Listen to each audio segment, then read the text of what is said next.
Let me get set up on Instagram and we should be good to go. Let me see. Join us at youtube.com. Feminista Jones. Oh man, we got a lot to talk about, but I'm gonna keep it simple. So I wasn't gonna go live today, but I think I'm having a delayed reaction. Hold on, let me put my do I need my AirPods? How do I sound? Do I need my AirPods? Because I don't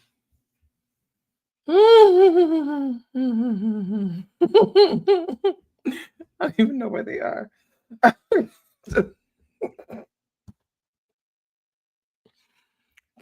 Can y'all hear me though? Y'all can okay. We are going to talk about these racist text messages, but let me just make sure that I share this link with my Threads family. Instagram, you already see it, but my Threads family, I want to make sure that they can see it. So hold on. For those who don't know, there were a series of texts sent out to people around the country, and I'm trying to get a better sense of like who was the target, right? And so you see, I'm gonna blow them up so that you can maybe see them, and I'll go through what they say. All right, because I posted a few of them myself. Okay. Greetings, Monet M. You have been selected to pick cotton at the nearest plantation. It's supposed to be cotton, but it says cotton. Be ready at 12 p.m. sharp with your belongings. Our executive slaves will come get you in a brown van. Be prepared to be searched down once you've entered the plantation. You are in plantation group S. Okay. Here's another one. Greetings, William Hines. You have been selected to pick cotton at the nearest plantation. Please be ready at 11:07, 24 at 5 p.m. sharp with your belongings. Our executive slaves will come to your address in a black SUV. Be prepared to search down once you've entered. Yeah, babe. Thank you. And also, if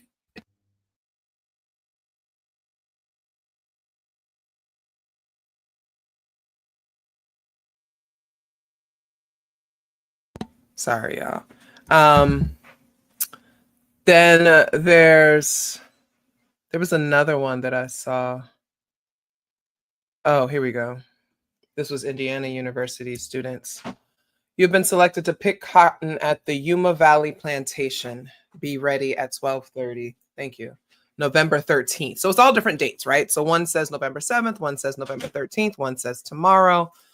Please come with your belongings. If you fail to show up, yes.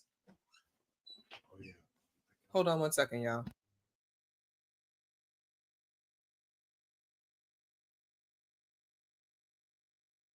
Okay, give me the screenshot. My kid is now live telling me, I'm telling y'all this is live TV. My kid is telling me he got one. Let me see. What the hell? Oh my God. Y'all, we're not joking. My child got one. You've been selected to pick cotton at the nearest plantation. Be ready at 12 a.m. November 13th, 2024, sharp with your belongings. Same thing. No personal belongings allowed. This is a fresh start. You are in plantation group A. Okay, thank you, baby.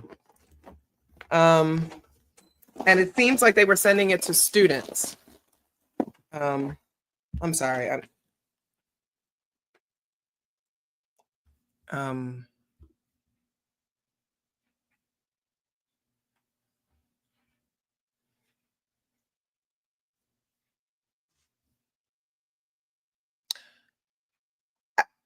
Okay. And we're back.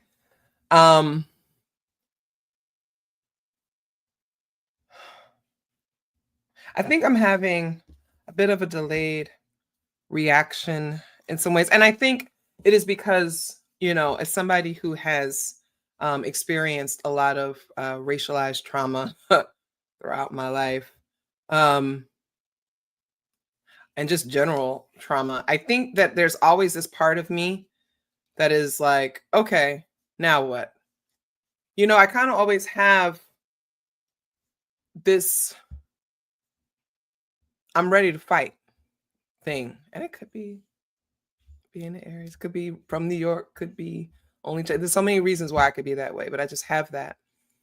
And like I understand what happened Tuesday, but I was teaching my class today, and my students, about half the class are South Asian women, young women, right? I'm holding space for them, even though I'm not a fan of Kamala Harris. I absolutely recognize what she meant to so many South Asian girls and women. You understand what I'm saying? And somebody tried to come in my face about, not giving white women a pass or whatever. I said, I'm not even talking about Kamala Harris. I'm talking about the fact that there are people who said that they were going to vote for a black woman because they actually believed that she could do the job. I don't care what they thought about, her views or whatever. It's just the fact that in this country, that goes against the norm. And all I was saying was like, I appreciate that there are people that were willing to do that. It just so happens that it's the wrong person, but at least y'all was ready. So that when the right one comes along, maybe we can make something happen. That's how I was thinking about it. There was no defense of Kamala Harris, right? But here I am, I'm talking to these young women, and I think it just kind of hit me. Like, as I'm explaining things to them, right? So I'm talking to them about my views on how the government works and all this other stuff, right? Um, it started kind of seeping in. I'm like, holy shit. All right. All right. Okay. Take a beat, survey the landscape, figure out what needs to be done. That's how I operate. It's how I always have. It's what makes me a really good community organizer. It's what makes me the person who organized the largest demonstration against police brutality in modern history, right? Let's not forget who the fuck I am. But I'm sitting here, right? And I was talking to someone today about, what it's like for caregivers in this situation, right? So I'm thinking about the therapists, I'm thinking about the healthcare providers, I'm thinking about everybody that takes care of other people and takes care of the people who are struggling right now, what that means, right? Who's taking care of them, right? I met with someone that I admire and respect so much, and they wanted to interview me for this project they're doing. And after we finished recording, I kind of let them know about the situation. And honestly, within a couple of hours, she had rallied people together to be able to try to help me out. And I was just so moved by that, right? Because like I don't like being in the situations that I am, but what it showed me and what it reminded me is that this is who we're going to have to be now, right? We are going to have to come together. We watched last night, was it? We watched the concession speech where Kamala Harris was talking about a peaceful transfer of power. And I'm sorry, I just don't understand how we let that be. Okay. I'm looking at these damn text messages. I mean, they're everywhere. They're in Houston, they're in DC, they're in Indiana, West Virginia, Wisconsin, Pennsylvania. Like, this was obviously a calculated effort, right? I wouldn't be surprised if it wasn't channers, 4channers or what have you, because they are chaos agents and their names are definitely all over this kind of shit, right? I wouldn't be surprised. But it's only been not even been 48 hours. It's not even been 48 hours and they're already on the shit. Like, this is, you're right. Listen, I'm agreeing with you 100%. Something ain't right. Remember last night, y'all, I said I think he cheated. And, people were like, oh, it's just white supremacy. No, white supremacy is one thing. But this motherfucker is a cheater. He's a cheater and a liar and a scammer and a grifter. He did not like that the last time he got the electoral college votes, but not the popular votes. I'm not surprised if we find out that they rigged this election, right? I said today, I said on Threads, I was like, we can't compare. I don't think we can compare Kamala's numbers to Biden's because Biden had the COVID boost, right? Like, people were suffering, right? And they came out to vote. And they were coming with something different. I think it's better to compare her to Hillary Clinton, right? And in that situation, she might edge her out, right? So the Democrats need to figure out what their next move is. I'm not fucking with them, but they need to figure out what their next move is. But we need to figure out what the next move is, because this is not normal. Okay, and so I understand this United States and it's corrupt and all those things, but even the United States corruption has a bit of normalcy and expectation to it, right? Yeah, somebody on Instagram said they were way too confident before the election. Like, so I've told you, I've been saying this and shouting it, like the town crier. Presidents are installed, they're not elected. They knew he was going to win, right? And I will reiterate my belief, and it's not only my belief, I've read scholars talk about this too, that in order to maintain this system and this government in this country the way it is, they have to convince us that we are actually playing a role in any of this when they know that we're not, right? That's how we don't overturn the government. But what I'm thinking is that we need to start looking at things a lot differently than we have. Yeah, like he was lying about this, right? He's talking about God spared my life. First of all, Donald Trump don't believe in God. That is not a religious man, okay? He only started talking this God shit to appeal to them. That man does not believe in God. He don't go to church. He don't pray. He don't do none of that. But he's supposed to be the person leading them, in God's direction, right? Agreed. The Democratic Party, spineless as shit. Except when Clinton ran, the first one, the guy, Slick Willie. Oh, they did a lot of sneaky shit behind the scenes to get Clinton in office. And I'm like, can we go back to that? Because at what point do they start playing dirty? Like, integrity? But they can't do that because they're bought and paid for as well. So as long as you all know that, right? Yeah, no, he's it's all about his ego. It's all about his ego, right? I'm actually curious as to why she hasn't challenged this either.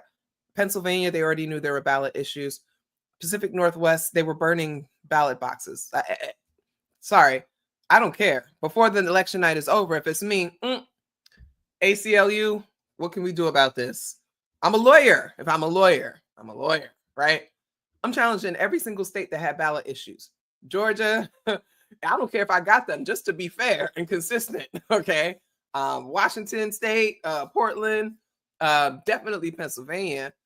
Anywhere that had reported any issues with their ballots not being accepted or mailing, I'd have had lawsuits in every single one. I ain't conceding till shit. It would be a Gore v. Bush, another version of that. We'll wait until next April to figure out who the president is. Fuck you. Well, this is what tells you all that she's in on this. Okay, I'm sorry, but guys, she has to be in on this. Why else was she moving the party to the right? Like, no way. Again, when y'all get mad when I talk about blackness, right? But this is not someone raised by a black woman. This is not someone raised by a black woman born into the United States, the legacy of American chattel slavery. There's just something in us that we pulling on that I think would have been different. Okay. No, they're not. They're not even trying to to hide it. They're not trying to hide anything. Okay. Like bomb threats everywhere. Every place where there was some kind of issue, I would have been like, challenge, count every vote. I want every vote counted in these states. She had the right to do that. Why didn't she? So she came out the next day. We're going to have a peaceful transference of power to fascists. These motherfuckers stormed the Capitol when they didn't get their way. And he lost. Democrats are going to be like, oh my gosh, this is not good. Oh, wait. The white women are wearing blue bracelets to let black women know that they're safe. Let me stare right into this camera. If you bitches don't shut the fuck up and get out my motherfucking face. And we're back. What up, Instagram? If you're on Instagram, we got a bunch of you over on Instagram. Come on over to YouTube. My Feminista Jones. I'm live on the channel. Come join us over here. We got folks in the chat over here too. They learn nothing. They still think black squares are activism. You know, like I know a little bit about digital organizing. I kind of wrote a book on it. You know, I'm not saying I'm the expert. I just know a little bit about it. Black squares don't work. Blackouts don't work. Boycotting the social media doesn't work. None of those things work. They don't give a fuck. Unless you can get like 100 million people to stop using social media for a day, they're not gonna give a fuck.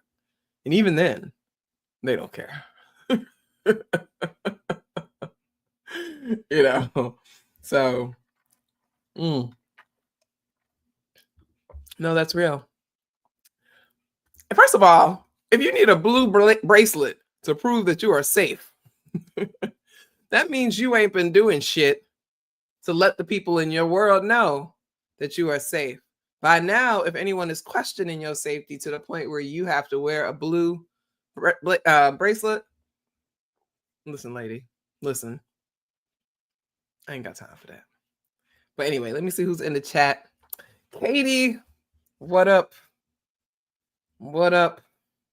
Our favorite pharmacy doctor is in the building. Dr. Hall trying to take over my show. How are you? Good to see you. What up, Karima, Kenna, Charlie? Shout out to everybody in the chat. Appreciate you. Wearing blue bracelets. I can't say blue bracelets. First of all, which one of you dummy bitches came up with blue bracelets knowing how hard that shit is? This is what I'll be talking about. This is what I'll be talking about. Just dumb shit. Not thinking things through. I bet they're going to have another one of them fucking women's marches, aren't they? Oh, God. What are we doing here, y'all? Dr. Hall did not leave me in charge. I simply said I was going to get some chicken. That, I don't know why you thought that meant you could take over my show.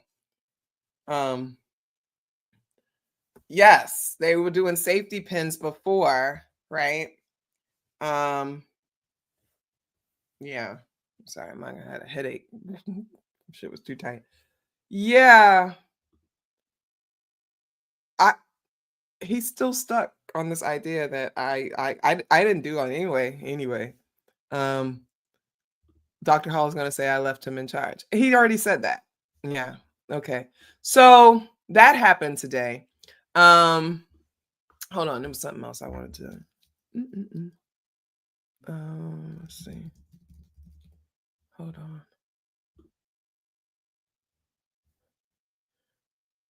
Oh. So Trump has a new chief of staff.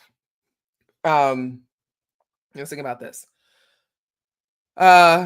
With her selection as President-elect Donald Trump's incoming White House chief of staff, veteran Florida political strategist Susie Wiles moves from largely behind-the-scenes role of playing campaign co-chair to the high-profile position of the president's closest advisor. Is it working? Okay, cool. Now, No. But who is Wiles? Okay. The daughter of NFL player and sportscaster Pat Summerall. Wiles worked in the Washington office of New York Rep. Jack Kemp in the 70s. This bitch been in politics for like 50 years. I'm sorry. Hold on. I'm not trying to be ageist. My God, today I'm not. But if she was working for Jack Kemp in the 70s, is it late 70s or early 70s? Because, well, anyway, it doesn't matter. That's at least 45 years that she's been doing this. She briefly managed Utah Governor John Huntsman's presidential campaign. She ran Trump's 2016 effort in Florida, and she helped Ron DeSantis get elected as Florida's governor. Uh-oh.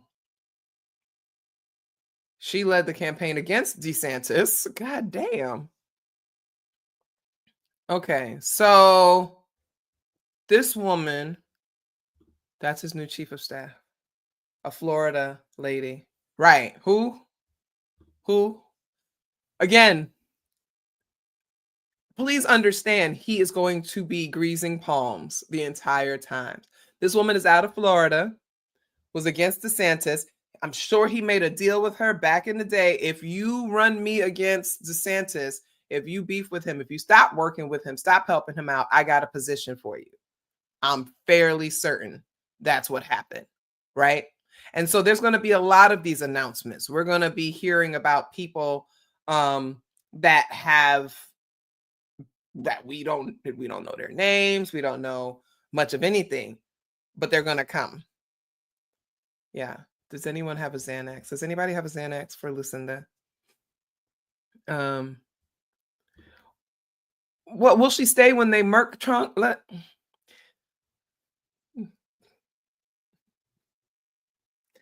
I think they're going to at least give us 6 months. Because he promised everybody he was going to have the price of groceries and gas down within the first 6 months. So I think they'll let him do the 6 months. Show that he was unable to do those things. 25 him, or remember I said right in the neck. Katie needs a blunt, somebody. I don't think she is. I honestly don't think that Ivanka was coming back for anything. I don't think she is. Also, she dated Quincy Jones. No. There's no getting rid of corruption for Donald Trump. Donald Trump is the most corrupt person in the world. Oh, not in the world, but he don't have enough money to be the most corrupt person in the world. But he's up there. He's up there. Let's see what her name is. Her name is, they said Susie Wiles. Is it Susie Wiles? Her daddy was a football player. No, there's a long history there. There's a history there. Either he's fucking her or something. I'm Florida. Tough, smart operator who led Trump back to the White House. She probably said, I'm going to get this done for you, daddy, and you're going to take care of me. No, for sure. He for sure is the most corrupt and incompetent president we've had. Yeah. Yeah, no, it's pretty bad. Well, GWB is right there. Nah, he's worse than GWB. You're right. No, I agree. She's too old for him. Yeah. She might be too old for him. I'm very interested in who this woman is, though. So they're saying, oh, so there was the other one, though. The other one, Brooke. What was her last name? What's her last name? Hold on. I think she wanted that position, actually.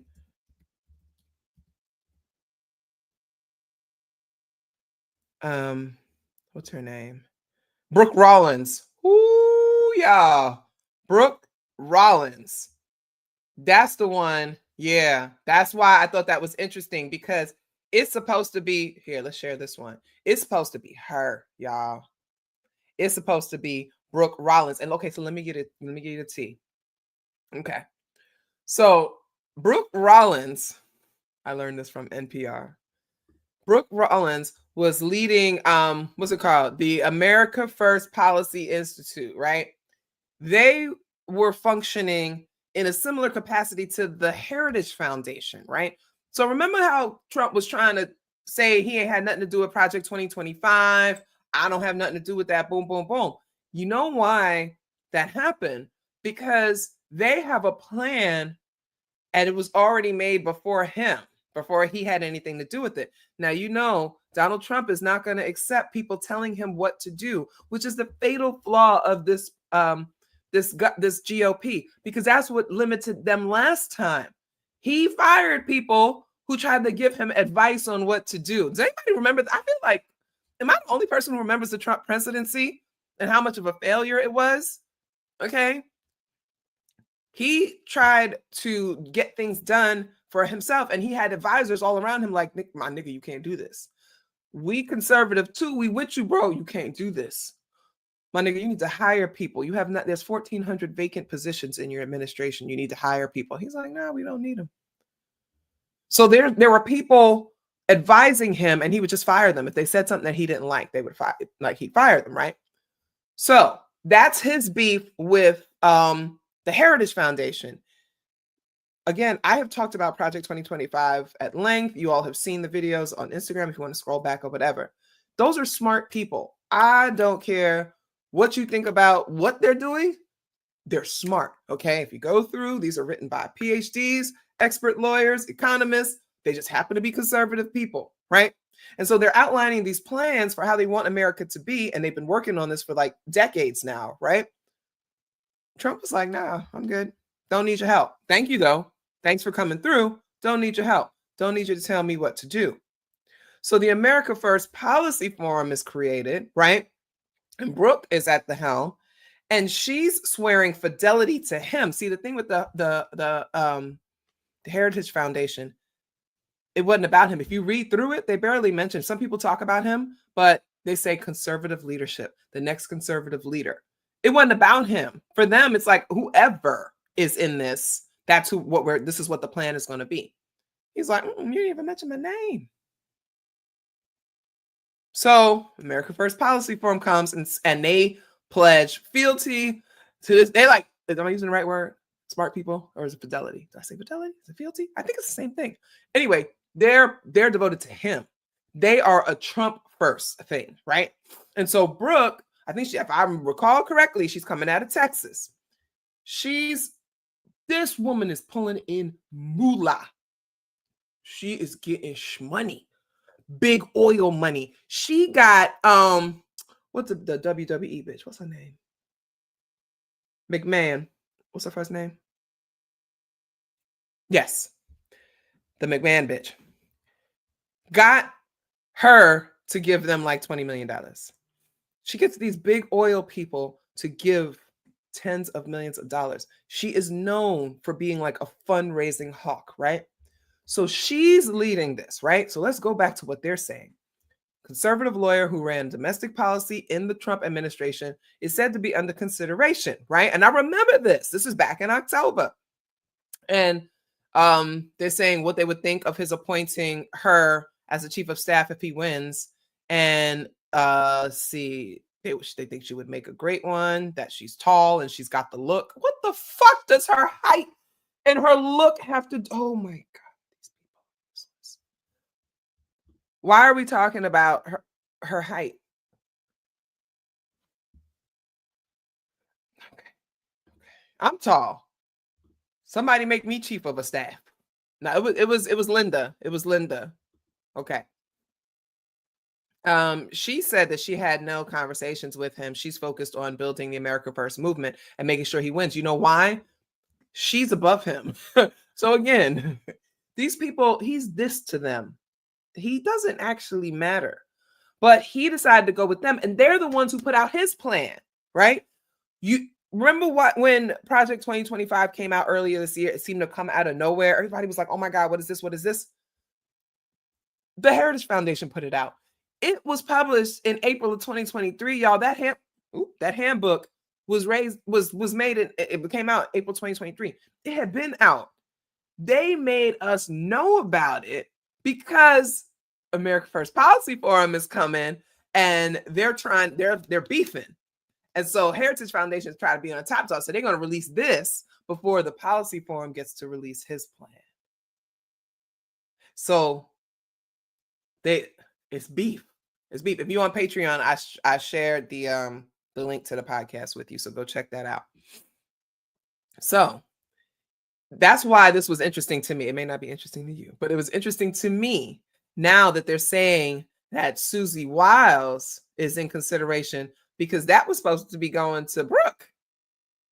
That was supposed to be going to Brooke. So it's interesting. It's interesting. Yeah, so like Linda McMahon, she's co-chair of his, I didn't know that she was co-chair of the presidential transition team. Oh hell. Oh God. Everybody has a stake in this. Everybody's paid for it.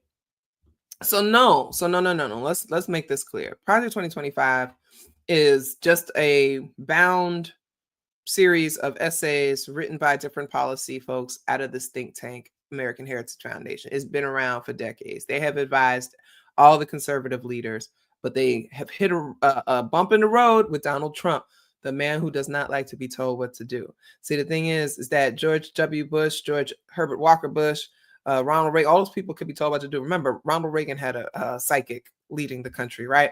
He made decisions based on what his psychic said. Okay. So they're able to shape like how the conservative leadership goes. And so this handbook was there, and I think that they put this together and were ready to roll with it after the disaster that was Trump's his thing. They got the Supreme Court stuff cool, didn't get rid of ACA, didn't build a wall, didn't get immigrants out the way that they wanted to, fewer than what Obama did. They didn't reach Obama numbers with that, right? So they were kind of disappointed with him, but also the fact that he's such a loose cannon, right? That he will just do whatever he wants. And if one of them makes their way into their into his administration, he don't like what they're wearing one day, he'll fire them. That's what they're dealing with. They know that's what they're dealing with, right? So they're like, look, we got to put together some plan. Hopefully it doesn't include him. America First Policy Forum said, we gonna get more money than you. We're better at this. We gonna get the real money.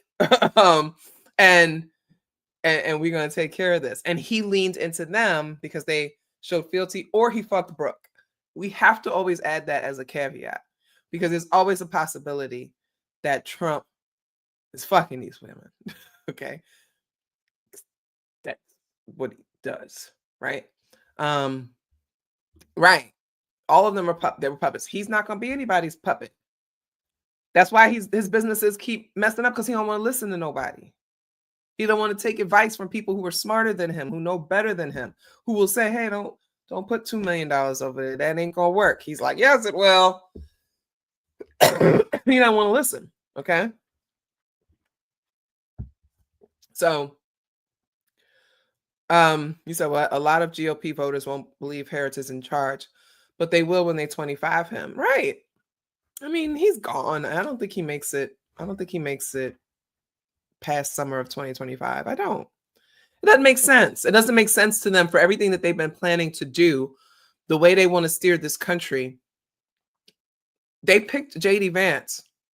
They picked him intentionally. Y'all, let's be smart about this. Let's put our thinking caps on. They picked someone who hates him. Are we all watching the same movie? JD Vance hates Donald Trump. Hates him. I read his early policy papers. I read his condemning of Donald Trump. He hates that man. And so when he flipped it around or whatever, it's because they told him to. They were like, you got to start saying nice things about him. And you know what his defense was? His rationale for why he likes him? He said, well, I thought it was unfair that so many people were attacking him. So that's why I got defensive of him. No, that's not why you got defensive of him. You got defensive of him because the Heritage Foundation told you that you were going to be the person that they needed to install in this position. And so you've got to play nice for everybody paying attention, so that when we put you in that situation and he has no choice but to accept you as a vice. Remember, when he got picked, he didn't know who JD Vance was. He wouldn't even talk about the man at the beginning. He ain't. No, that ain't. He called him Hitler. Yes. Okay. Let's pull that up because I feel like it's important. Okay. Wait, hold on. I'm trying to find the original one too. I'm trying to find the original article um that he wrote because I thought I had it saved. Um I don't think I have it saved. Um let's see. Oh, he says, I go back and forth between thinking Trump is a cynical asshole like Nixon, who wouldn't be that bad and might even prove useful, or that he's America's Hitler. That's what he said. That's what he said. So, yeah. He hated him, right? Right. Okay. So they pick him though because he's the commander. Do you know who I'm referring to when I talk about the commander? Hold on. You got to know these things by now, you guys. All right. And okay, I'm going to share the screen. Okay, hold on. Let me share my screen. Let's stop the screen and then let's share it. So you guys got to see this. This is the commander. That's who I'm talking about. Wait, hold on. I pushed the wrong thing. Shit. That's the commander. That's who JD Vance is. You guys know this, right? Margaret Atwood did not write a dystopian novel. She wrote a very prescient. Oh, come on. It's the commander from The Handmaid's Tale. Right? It's a jump scare. Like, you guys, this is him. Scraggly beard and all. This is him. So this is the commander. A young, like he's a millennial, right? Is he going to be the youngest person in the position? Possibly. I don't remember. Somebody do the numbers. But he's young. He's conservative, right? They don't like that he's Catholic, but they like that he's a reformed gay. I hope you all know that they just elected the first gay person into vice presidency, right? JD Vance told us in his book he was gay. He was homosexual. And then he went to gay conversion therapy, which we all know that, yeah, okay. Oh, yes. Serena Joy. Serena Joy just quit her job as a progressive lawyer, stay at home with them kids that he keeps calling her kids. He ain't got nothing to do with them kids. He's a homosexual. So they said, what about the brown wife? That's his beard. Okay. The man performed drag. He had a very close trans friend that he was there for. This man is a homosexual. But I'm just saying that. I'm not allegedly. I'm only going based on what he told us about himself. We know that gay therapy does not work. Gay conversion therapy does not work. Therefore, if he says that that's what stopped him from being a homosexual, we know that that didn't work. He was a homosexual and an atheist. That's who JD Vance was. He couldn't get no trade. So he married his friend. He married his female best friend, y'all. Needed a beard. Like, come on. I'm just sorry. Like, I just anyway. I'm just saying that I think that that's who's going to run the show. And the Heritage Foundation got him. I mean, I think the commander is also gay. So there's also that. No, he was atheist. He was atheist. Yeah, no, he talks about, whenever he talks about his wife and kids, he's always talking about, like, yeah, she's at home with her kids. Makes me wonder if they are his kids, right? Like, those are your kids?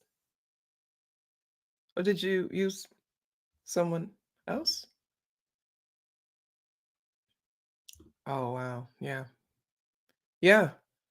No, I always get the sense that he was the loser type, at Yale.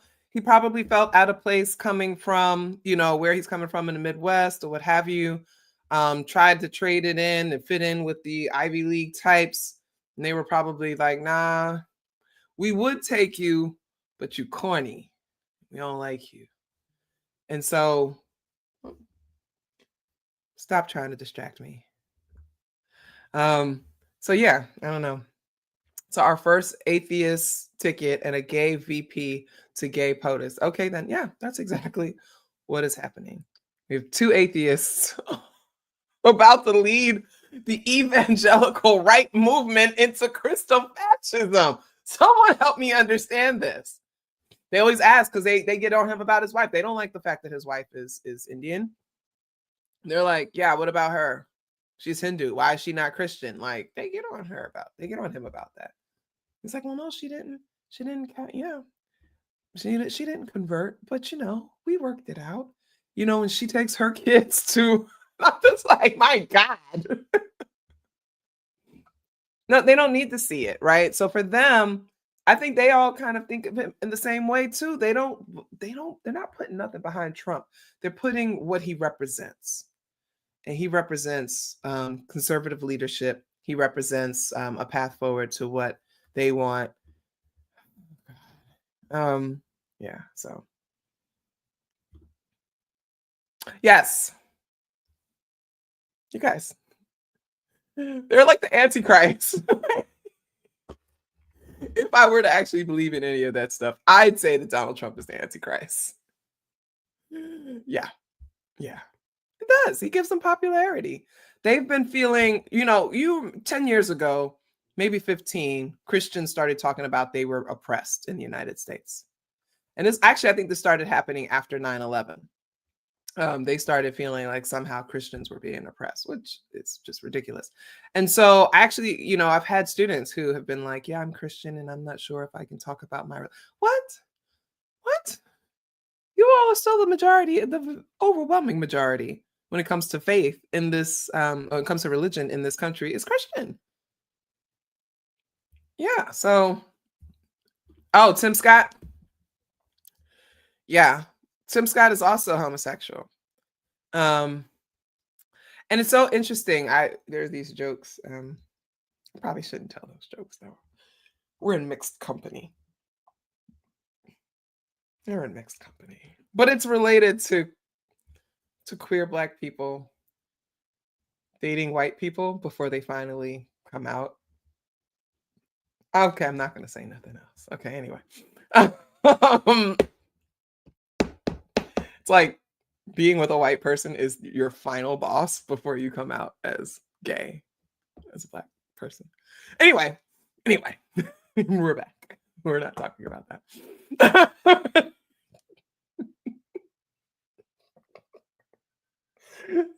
Don't leave me. Okay. So yeah, no, there's some funny stuff going on, y'all. I really just came to just talk real quick about what's going on with the text messages. I did not know that, my son would be on the live talking about how he also got one of those texts. It's a lot. I am decompressing. I am downloading a lot of stuff. I am very much concerned about the people that I care about, how they're doing, how I can be supportive. At some point, I will have to take some time to myself to try to work through. I have a lot of work that I have to catch up with. And so I've kind of been burying myself in that, like catching up with grading and things that I need to read and things that I need to write and, all these kinds of things. So it's been a lot. It's okay, y'all. It's okay if you feel like it's a lot. I went to this gallery opening at the Philadelphia Art Museum tonight, and it was it's a new exhibit they have. Please, if you're in the Philly area, please go. This is one of the best exhibits the Philly Art Museum has ever had. It's a collection of 28 Black artists from across the diaspora. Most of them are from the United States and United Kingdom, but there are some from Kenya and Zimbabwe. And it's all different types of art. Amy Sherrill, her stuff is featured there. Just some really, really, really fantastic art there. So I went and they had this presentation by these performing artists, and it was such a moving piece. And all they were singing was about breathing, like I can't breathe. And then they were singing the word breathe and taking these breaths, right? Because we know what the phrase I can't breathe symbolizes to us. And so the fact that this was happening at this particular time, and I was kind of in that moment, it was so haunting. I shared a couple of videos on Threads if you follow me and you want to check it out. And I just needed to be there. Yes. What is it's called? Hold on. Does the exhibit have a name? Hold on. I don't even have the let me see if I took a picture because I know I took some pictures. We are something. Hold on. We are now or something like that. Um, I'll find it. I'll find it. I'll find it. Um, and I'll post. Actually, let me try to find it now. Okay, try to find it right now because you guys got to. Oh God, it's beautiful.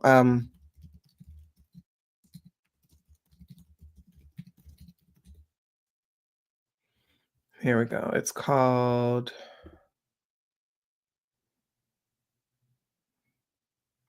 Hold on. Hold on. Hold on. Hold on. What the shit? What's it called? Sorry. Give me a second. I'm sorry. I just saw it today. Let's see, collection. Oh, the time is always now. Artists reframe the Black figure. Artists reframe the Black figure.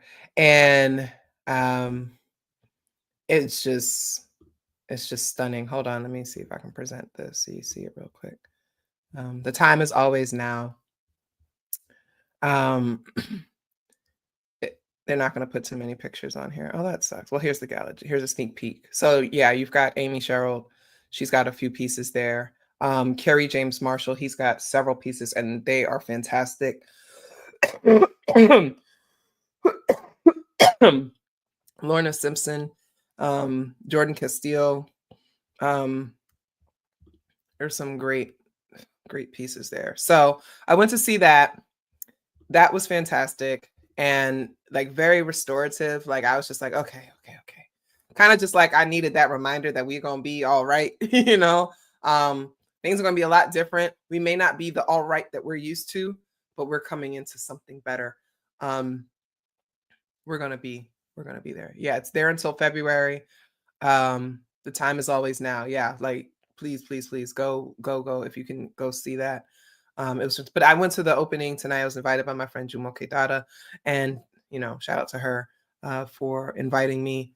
And they, after everything was done, they had the DJ playing the music. You know, they putting on the cha-cha slide, the what's the other one? The Cupid shuffle. You know how Black people are. Black people love a line dance. And white people who want to be down with Black people will hop on that line dance with all the energy.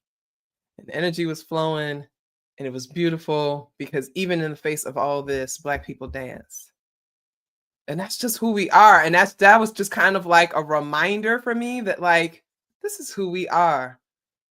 We've always made a way out of no way. We've always found a way to stay true to who we are. We've always found a way to generate and curate and share joy, right? And we will continue to. Damn, how about I don't drop this? Anyway, I appreciate you all for coming out tonight. You know, every now and then I'll pop on, you know, you never know. But this whole text message thing like really pissed me off. And I just needed to share with you all that I think I'm still like really working through this. I'm not sure it's hit me. I just kind of go into like, how do I make other people feel better? How do I support other people? What can I lend my voice to? People have been asking me to be on this panel, you know, whatever I can do within my capacity, I'm happy to do. That's my job. That's my calling. That's what my ancestors require of me. So I will still be here. Thank you to everybody that's been like donating to my car situation. I really appreciate, like, you have no idea how helpful this is. I have found a car that I think I want. Hopefully it lasts through this whole process with the insurance and everything. I don't I can't buy a new car until they completely close it out, completely pay everything out. But I don't think they're gonna find my car. It's Philadelphia. They ain't gonna find shit. So I'm just kind of waiting. But I did find a car, and I'm hoping that I can get that one once everything is settled. So oh, tell people about the Chris Brown docu. Oh, well, fine. So there's a documentary about Chris Brown that is out. It is on the ID channel. You can watch it on Max, Hulu, whatever, wherever you watch. I use Philo. Is it Philo? Filio? Whatever. It's only $28 a month, and you get like all these channels. So there's a Chris Brown documentary, and I recorded this a few months ago. They were talking about how they were going to do something about him that was similar to like R. Kelly, but then like it was just going to be like a small segment. But then they realized that like this needs to be a bigger thing for Domestic Violence Awareness Month. And there was just so much. And as they started doing research, they started finding like all these different cases in which this man had been violent towards people, not just women, right? Not just women or fans, violence towards his family, violence towards other men, just all kinds of things. And they wanted to explore that and kind of like paint this picture, because everybody's always talking about, oh, well, what he did to Rihanna was so long ago. And it's like, it's not just Rihanna. So they asked me to come on. I wrote this article for Time Magazine 10 years ago. That is still one of the most cited articles about Black women and domestic violence. So I think they had read that in their research. They reached out to me and they were like, would you like to talk about this stuff? And I love doing that kind of stuff. I just want y'all to know we don't get paid for those kinds of things. They can't pay you for those kinds of things because it compromises journalistic integrity. So every time you see me doing stuff like that, I ain't got no money, right? I damn sure had to make my way to New York City on my own dime, right? But I thought it was important to lend my voice. I thought they would have used more of the stuff that I said. Like I had a lot more commentary and a lot more thoughts that went along with really kind of breaking down the psychological experience and kind of what goes on with abusers and with survivors and things like that. Like I said a lot more about that, and they didn't use as much of that, but but I was just kind of considering, I just kind of want to represent for Black women and for survivors. I am a survivor of intimate partner violence, and so I just kind of feel like that's my mission. And so I was very happy to be part of that. And so far, I haven't really gotten much blowback, but that's also because I don't know if people are able to connect Dr. Michelle Taylor to Feminista Jones just yet. They're getting there, though. They're getting there. So they couldn't really find me. I think people probably go to Twitter to look for me. And if you guys go to look up my name on Twitter, I changed it, so you won't find my account. I'll tell y'all I'm under Professor Cinephile, but I just changed it because I didn't want people to be able to find me anymore. And I don't use my Twitter account anymore. So I think I will at some point.